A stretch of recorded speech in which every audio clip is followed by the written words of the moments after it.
Son las 8:04 de la mañana, esto es W Fin de Semana y a esta hora actualizamos las noticias de Colombia. Pues sin duda el hombre de la semana, el ministro de la semana fue el ministro de Hacienda, Ricardo Bonilla. Hubo ya un acuerdo con los transportadores y a partir de ayer empezó a regir el incremento de 400 pesos para el diésel, especialmente para el transporte de carga.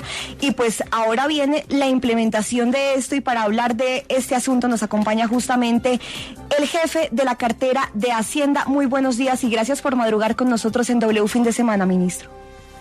Buenos días, Luisa, ¿cómo está? Un saludo a la mesa. Pues mire, sin duda, durante esta semana los transportadores de carga demostraron una vez más que tienen mucho poder, a tal punto pues que ustedes cedieron, bajaron más de la mitad del incremento que inicialmente habían dicho al diésel, pasando de 1.900 a solo 800 pesos. Y ministro, ahora la pregunta es cómo van a compensar esos recursos que no van a recoger con el incremento del diésel, porque si solo baja este monto de 800 pesos, pues ya no van a reducir todo lo que ustedes esperaban, sino solo pues pasamos de un hueco de 12 a 10 billones de pesos. Bueno, ese probablemente sea el menor problema frente a la situación que se presentó. Nosotros veníamos de un hueco de 37 billones de pesos que fue el que dejaron en 2022 y que el ministro Restrepo dice que dejó resuelto. Así lo está diciendo públicamente, que lo dejó resuelto. Entonces la pregunta es, si lo dejó resuelto, ¿por qué tenemos el problema? Si lo dejó resuelto, ¿por qué si seguimos teniendo el desastre en las finanzas públicas? Lo dejó resuelto fue decir que se pagara del presupuesto. Entonces, si lo dejó resuelto, dígame cómo financio ese hueco en el presupuesto, señor ministro Restrepo. Ahí está el verdadero problema. El verdadero problema era resolver el hueco del precio de los combustibles y lo empezamos a resolver con la gasolina y ahora nos toca con el diésel. Entonces bajamos de 37 billones, que fue el hueco que nos dejó el ministro Restrepo en el año 22, a solo 20 billones en el 23 y a que este año cierre en 11 billones y podamos en el 25 pensar en un hueco de 5 o 6 billones y tenerlo cerrado en el 26. Le vamos a dejar resuelto el problema al próximo gobierno. Eso sí es responsabilidad fiscal. Ministro, ¿cómo entonces se va a solucionar el impacto de la rebaja del precio del diésel en el Fondo de Estabilización de los Precios de los Combustibles?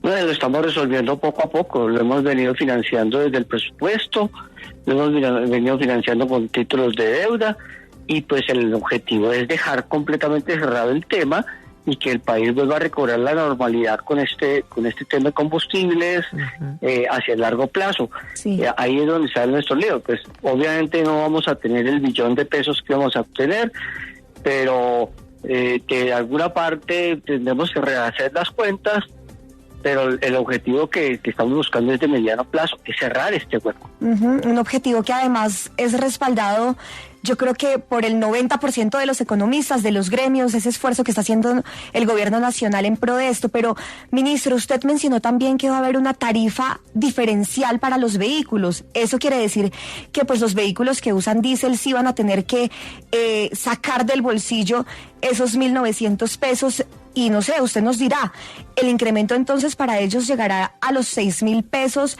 Y cómo, la pregunta es, ¿cómo van a diferenciar las bombas de gasolina a quienes les tiene que cobrar 400 pesos y a quienes les tiene que cobrar 1.900? Mira, Luisa, déjame entonces expandirme un poquito. Nosotros vamos a hacer una política con respecto al diésel en 4 aspectos. La primera, ya hay un decreto vigente para grandes consumidores. Se entiende por grandes consumidores todos aquellos que consumen más de 20.000 galones mensuales, y que no van a las estaciones de servicio, sino que lo compran directamente a un distribuidor. A esos, que son más o menos el 5% del consumo, ya se le está aplicando tarifa plena. Esos son grandes empresas de hidrocarburos, mineras y otras que utilizan el diésel como combustible y que tienen otro mecanismo de distribución. Entonces, a esos ya se les está aplicando tarifa plena. Segundo grupo, voy a ir por algo que no hemos tocado. Hay unos productores de combustibles, de diésel, que están generando un producto intermedio, pero que utilizan el diésel como insumo y que además lo están exportando aprovechando el diferencial de precios. A esos que ya identificamos que están consumiendo aproximadamente 500,000 galones diarios, les vamos a aplicar la tarifa plena también. Estamos en ese proceso. Tercero, hemos identificado que en el gran consumo, en el consumo general de que van a estaciones de servicio, hay dos tipos de vehículos: vehículos particulares y vehículos de carga. Los vehículos de carga y pasajeros. Los vehículos particulares, que son más de 360,000, la decisión es vamos a quitarles el subsidio del todo, pero estamos buscando identificar cómo hacemos en las bombas, qué tipo de acuerdo tenemos que hacer con los distribuidores de gasolina para que ellos puedan identificar claramente y no generemos un problema de que yo entro a la bomba y me voy a tanquear en donde tanquean los camiones, pero soy una camioneta particular, de alta gama, sí, particular, sí, de esas que valen 300 millones de pesos y que el conductor y que el propietario tiene exactamente de dónde pagar. Entonces estamos en ese proceso y esperamos en 2 meses tener encontradas algunas soluciones para poderlo hacer. Y el cuarto es el resto de consumidores que tiene que ir obligatoriamente a las estaciones de servicio y para el cual vamos a ir incrementando la tarifa gradualmente. Entonces vamos a trabajar en 4 segmentos. El primero ya está vigente. El segundo está perfectamente identificado y también antes de 2 meses va a tener tarifa plena. El tercero son los vehículos particulares y el cuarto es el resto. Y ministro, usted menciona el tema de las estaciones de gasolina y ayer hablábamos justamente con el presidente de este gremio de los distribuidores minoristas y nos decía que están muy preocupados porque ellos perdieron, dicen, cerca de 26,000 millones de pesos porque compraron el diésel de 1.900 pesos y ahora tendrán que venderlo a 400 pesos. Incluso le mandaron una carta al Ministerio de Minas para que haya alguna salida para ellos. ¿Cuál es su respuesta al respecto? Bueno, pues este es un mercado que funciona con que los precios suben y bajan y la gente se asimila, pero tendremos que mirar qué pasó ahí exactamente, porque eso es más o menos como cuando usted compra dólares a 5,000 pesos y después le baja 4,000. Eso fue lo que acaba de pasar aquí. Ministro, ¿cuánto dejó de pérdidas en general el paro camionero en nuestro país?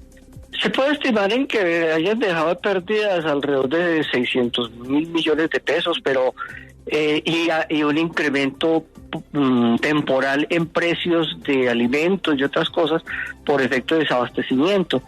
Pero hasta el viernes el tema es, había habido algún desabastecimiento, frutas, verduras, tubérculos, las centrales de abastos habían dejado de recibir un profesionales de que no se van a poder mover los camiones, pero tan pronto se levantó, a las centrales de abastos comenzaron a llegar, es decir, el mercado ya está normalizado y uno puede esperar que en esta semana que entra los precios se van a normalizar y entonces el impacto va a ser de que subió y ya vuelve a normalizarse y baja, y en el mes de septiembre en la inflación no debería haber mucha presión. ¿De cuánto más o menos, ministro?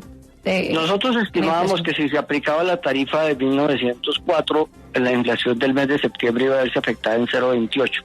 Mire que la de agosto fue 0. Ajá. Iba a verse afectada en 0,28. La inflación real de septiembre, más otras cosas, podía terminar en 0,40 o algo así.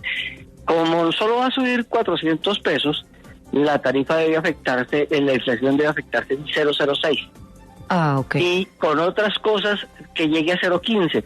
Pero si comparo con la inflación del año pasado, la inflación va a seguir bajando. Ministro, quiero cambiarle de tema porque esta semana la noticia quizá más importante económica será el presupuesto general del próximo año. Hasta el martes hay plazo para que se apruebe ese monto. Y ayer en estos micrófonos justamente el presidente del Senado, Efraín Cepeda, dijo que ellos van a negar el monto que ustedes presentaron si no quitan esos 12 billones de pesos que están atados a una ley de financiamiento y que no se puede obligar al Congreso a votar una tributaria a ciegas, lo llamó él. ¿Van a bajar el monto? ¿Qué va a pasar con esto? Pues no, el Congreso no va a votar una reforma a ciegas. El Congreso ni siquiera la ha recibido. Entonces, ¿cómo va a decir que va a negar una reforma que ni siquiera se ha radicado, que apenas se va a radicar esta semana? Que efectivamente la discusión está en el orden del presupuesto, pero no es la primera vez que el país discute un presupuesto donde le falta un pedazo y queda pendiente una ley de financiamiento. El tema es de qué manera se va a proceder la discusión. Esa es una discusión que tendremos esta semana en el Congreso en términos de cuál va a ser el umbral. Y usted, ministro, estaba pendiente de reunirse con el presidente Gustavo Petro para exponerle todos los puntos que tendrá esta ley de financiamiento. ¿Esa reunión ya se dio? ¿El presidente Gustavo Petro ya les dio luz verde para presentar y radicar esto ante el Congreso? ¿Y qué cambios sugirió? Esa reunión ya se dio. Ya se llegaron a acuerdos, ya hay puntos claros por dónde irse.